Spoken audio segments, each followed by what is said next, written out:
হযরত বিলাল রাদিয়াল্লাহু তাআলা আনহুর ইসলাম গ্রহণের ঘটনা। হযরত বিলাল রাদিয়াল্লাহু তাআলা জন্ম নেন সৌদি আরবের পবিত্র মক্কা নগরীতে। জাতিতে তিনি একজন আফ্রো আরব। পিতার নাম রাবাহ আর মায়ের নাম হামামা। তার পিতা একজন কৃতদাস হলেও মা হামামা ছিলেন শাহজাদি। শাহজাদি কেমন করে গোলামের স্ত্রী হলেন সেটা জানতে হলে আমাদেরকে একটু পেছনে ফিরে যেতে হবে। মধুর আজানের ধ্বনিতে সমগ্র ধর্মপ্রাণ মুসলিমদের হৃদয়ে আকুল হয়। যে মানুষটি সর্বপ্রথম এই পবিত্র আজান কণ্ঠে ধারণ করেছিলেন তার নাম হযরত বিলাল রাদিয়াল্লাহু তাআলা আনহু, ইসলামের প্রথম মুয়াজ্জিন। আজ আমরা তার জীবন কাহিনী জানব ইসলামের জন্য আমৃত্যু লড়াই করে যাওয়া এক সাহসী যোদ্ধার কথা। শেষ নবী হযরত মুহাম্মদ সাল্লাল্লাহু আলাইহি ওয়াসাল্লাম জন্মগ্রহণ করেছিলেন 570 খ্রিস্টাব্দে। সেই বছরেই আবিসিনিয়ার বাদশা আব্রাহা তার বিরাট হস্তি বাহিনী নিয়ে পবিত্র মক্কা নগরী আক্রমণ করে। হস্তি বাহিনীর ভয়ে আরবরা ভয়ে আতঙ্কিত হলেও আল্লাহর ঘর রক্ষার ব্যবস্থা করলেন আল্লাহ তাআলা নিজেই। হস্তি বাহিনী সহ আব্রাহা পরাস্ত হল। এই ঘটনার কথা মুসলমানদের পবিত্র ধর্মগ্রন্থ পবিত্র কোরআন শরীফে সূরা ফিলে উল্লেখ করা আছে। আরবি ফিল শব্দের অর্থ হল হাতি। যুদ্ধে পরাজিত হয়ে আব্রাহার সমস্ত বাহিনী পালিয়ে গেল। যারা পালাতে পারল না তারা আরবদের হাতে বন্দী হল।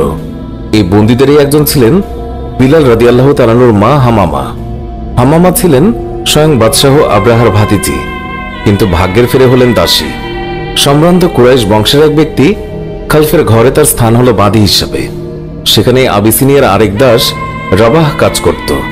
তাদের বিয়ে হয় এবং তাদের ঘরেই জন্ম নেয় ইসলামের একনিষ্ঠ কাণ্ডারী হযরত বিলাল রাদিয়াল্লাহু তাআলা আনহু।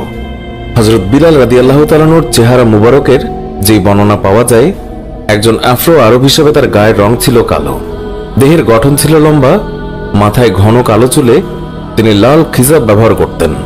বাবা মায়ের স্নেহের ছায়ায় শিশু বিলাল তিনি বড় হচ্ছিলেন। হঠাৎ করে বিলালকে এতিম করে তার মা বাবা পাড়ি জমান না ফেরার দেশে। এর আগে বিলালকে রেখে যান মনিফ খালফের কাছে। একজন কৃতদাসের ছেলে হিসেবে তাকেও কৃতদাস হতে হলো। বিলাল সেইভাবেই চলছিলেন। একদিন মারা গেলেন খালফ। মনিফ হলেন খালফের পুত্র উমাইয়া। উমাইয়া ছিলেন নির্মম। বিলালের উপর নেমে আসলো এক অকথ্য নির্যাতন। কিশোর বিলালের কাজে এতটুকু ভুল ত্রুটি পেলেই তাকে অমানবিক নির্যাতন চালাতো উমাইয়া। জুলুম আর অত্যাচারের মাত্রা বেড়ে গেল আম্মারও। তারই মতো একজন হতভাগ্য কৃতদাস আম্মার পরে নবী সাল্লাল্লাহু আলাইহি ওয়াসাল্লামের সাহাবাদের একজন হয়ে ওঠেন এবং তার হাতে স্থাপিত হয় ইসলামের প্রথম মসজিদের ভিত্তিপ্রস্তর। আম্মারের কাছে বিলাল রাদিয়াল্লাহু তাআলা আনহু শুনলেন মহানবী সাল্লাল্লাহু আলাইহি ওয়াসাল্লামের নাম। দুজনেই সিদ্ধান্ত নিলেন ইসলাম গ্রহণ করবেন। একসময় সেটি করেও ফেললেন। বিলাল রাদিয়াল্লাহু তাআলা আনহুর ইসলাম গ্রহণের খবর আর চাপা রইল না। মনিব উমাইয়া এবার হাজার গুণ ক্ষিপ্ত হলেন। বিলালের উপরে সে অত্যাচারের মাত্রা আরো চরমে পৌঁছালো। তাকে বলা হলো জন্তুর মতো চার পায়ে চলাফেরা করার জন্য। আদেশ অমান্য করলেই শাস্তি। কখনো বা বিলালের গলায় দড়ি বেঁধে ছেলেদের হাতে তুলে দেন। ছেলেরা তাকে মক্কার রাস্তায় টেনে হিচড়ে যেখানে সেখানে নিয়ে যায়। অজ্ঞান হয়ে যায় বিলাল। উমাইয়া বিলালকে লোভ দেখান ইসলাম ত্যাগ করলেই উঠিয়ে নেবেন শাস্তি, নতুবা মাত্রা আরো বাড়বে। কিন্তু বিলাল তার আদর্শ থেকে সরেন না এক চুলো। প্রাণের চেয়েও যে আদর্শ বড়। ফলাফলে আরো খেপে যান উমাইয়া। নির্যাতন ক্রমে বেড়েই চলল। এবার বিলালের বুকে ভারী পাথর চাপিয়ে তাকে মরুভূমির অগ্নিতপ্ত বালুর উপরে চিৎ করে শুইয়ে রাখা হলো। বন্ধ করা হলো খাবার। চাবুকের আঘাতে আঘাতে তাকে জর্জরিত করা হলো। ক্ষত বিক্ষত দেহে ছড়িয়ে দেয়া হলো লবণ। কখনো বা চুবিয়ে রাখা হলো পানিতে। অসহ্য যন্ত্রণায় কাতর হয়েও নিজের আদর্শকে অস্বীকার করলেন না একটিবারের জন্যেও। মনে মনে শুধু আল্লাহর কাছে প্রার্থনা করে যান একদিন নিশ্চয়ই এই যন্ত্রণার অবসান হবে। বিলালের উপরে এই ভয়ঙ্কর নির্যাতনের খবর গেল নবীজি সাল্লাল্লাহু আলাইহি ওয়াসাল্লামের কাছেও। কেঁদে উঠল তার অন্তর। ভাবতে লাগলেন যে কি করা যায়। সাহাবীদের সাথে আলোচনা করলেন। হযরত আবু বকর সিদ্দিক রাদিয়াল্লাহু তাআলা আনহু নবীজিকে বললেন, যেমন করেই হোক আমি হযরত বিলাল রাদিয়াল্লাহু তাআলা আনহুকে মুক্ত করে আনবই ইনশাআল্লাহ, যত টাকা লাগে লাগুক। আবু বকর গেলেন উমাইয়ার কাছে। কিন্তু উমাইয়া জানতেন আবু বকর ইসলাম গ্রহণ করেছেন। তিনি বুঝতে পারলেন আবু বকর বিলালকে ক্রয় করে মুক্ত করে দেবেন। তাই তিনি আবু বকরের প্রস্তাবে রাজি হলেন না। হতাশ মনে ফিরে এলেন আবু বকর। এবার এগিয়ে এলেন নবীর চাচা হযরত আব্বাস রাদিয়াল্লাহু তাআলা আনহু। তিনি বললেন, আমি যেহেতু এখনো ইসলাম গ্রহণ করিনি, তাই উমাইয়া আমার কাছে বিলালকে বিক্রি করতেও পারে। আর হলোও তাই। উমাইয়া রাজি হলো, তবে অর্থ নয়, তাকে গোলামের বদলে গোলাম দিতে হবে। তাই সে পেল। এই প্রথম মুক্তির স্বাদ পেলেন বিলাল রাদিয়াল্লাহু তাআলা আনহু। রাসূলুল্লাহ সাল্লাল্লাহু আলাইহি ওয়াসাল্লামের সহচর্যে তার জীবন একেবারে বদলে গেল নতুন করে। বিলাল রাদিয়াল্লাহু তাআলা আনহু যখন ইসলাম গ্রহণ করেন, তৎকালীন ইসলাম অনুসারীর সংখ্যা ছিল হাতে গোনা 10-12 জন। প্রায় আক্রমণ চলত তাদের উপরে। তাই নবীজি সাল্লাল্লাহু আলাইহি ওয়াসাল্লাম আদেশ দিলেন আবিসিনিয়ায় হিজরতের।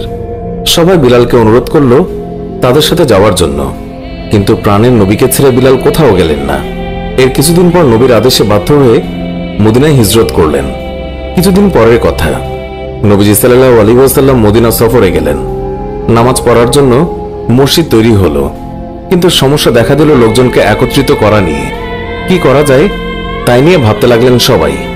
একদিন নবীজির আরেকজন প্রিয় সাহাবা আব্দুল্লাহ বিন যায়েদ রাদিয়াল্লাহু তাআলা আনহু স্বপ্নাদেশের মাধ্যমে আজানের কথাগুলো শুনলেন। নবীজিকে শোনাতেই তা তার পছন্দ হলো। তিনি আব্দুল্লাহ বিন যায়েদকে আদেশ দিলেন বিলাল রাদিয়াল্লাহু তাআলা আনহুকে কথাগুলো শিখিয়ে দেওয়ার জন্য। বিলাল রাদিয়াল্লাহু তাআলা আনহুর কণ্ঠস্বর অত্যন্ত সুরেলা ও মিষ্টি হওয়ায় নবীজি সাল্লাল্লাহু আলাইহি ওয়াসাল্লাম বললেন, বিলালই হবে ইসলামের প্রথম মুয়াজ্জিন। তারপর থেকে বিলালের আজানেই আল্লাহর দরবারে হাজিরা দিত সকল ধর্মপ্রাণ মুসলিম। তার আজানে মন এক অদ্ভুত পবিত্রতায় ছেয়ে যেত। বিলাল রাদিয়াল্লাহু তাআলা আনহু ইসলামের প্রতি তার ভালোবাসা, ত্যাগ আর নিষ্ঠার পুরস্কার স্বরূপ লাভ করলেন সারা মুসলিম জাহানের প্রথম মুয়াজ্জিন হওয়ার গৌরব।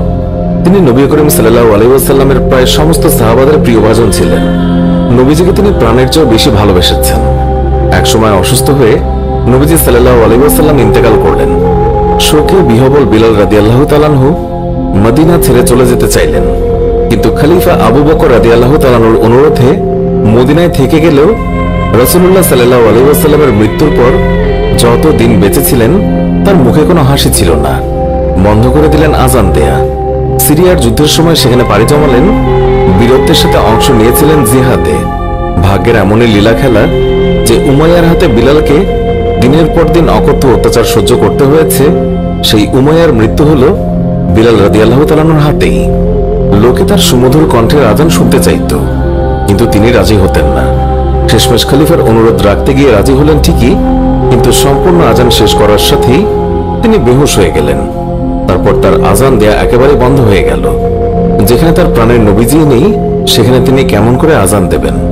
কেউ আজান দেওয়ার জন্য অনুরোধ করলে তিনি এর জবাবে বলতেন, আমি যখন আজান দেব তখন আশহাদু আল্লা ইলাহা ইল্লাল্লাহ বলার সময় ঠিক থাকতে পারলেও এরপর আমি নিজেকে নিয়ন্ত্রণ করতে পারবো না।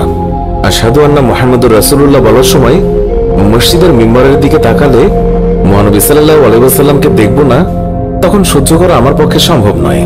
তবু সাহাবীরা তাকে অনুরোধ করল, কিন্তু বিলাল রাদিয়াল্লাহু তাআলা আনহু আগের মতোই নিশ্চল।